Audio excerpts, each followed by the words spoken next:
অনেক তার পরিবারের একমাত্র ব্যক্তি যে ইনকাম করে তার পরিবারটা চালাতো। তার পরিবারে সে এবং তার মা ছিল, আর কেউ ছিল না। অনেক তার মার কাছ থেকে কিছু টাকা নিয়ে তার বন্ধুদের সাথে চাঁদা তুলে তারা পিকনিক করার চিন্তা করে। কিন্তু তারা সকলে পিকনিক করা বাদ দিয়ে একটি মদের দোকানে গিয়ে মদ খায় এবং সকলে নাচানাচি করে। পরিশেষে তারা একটি গাড়িতে করে বাসায় ফিরছিল।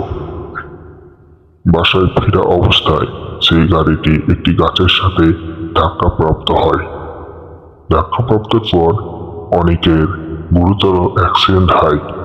এরপরে অনেককে হাসপাতালে ভর্তি করে। এরপর অনেক মারা যায়। আর এরপরে অনেকের পরিবারে নেমে আসে শোকের ছায়া।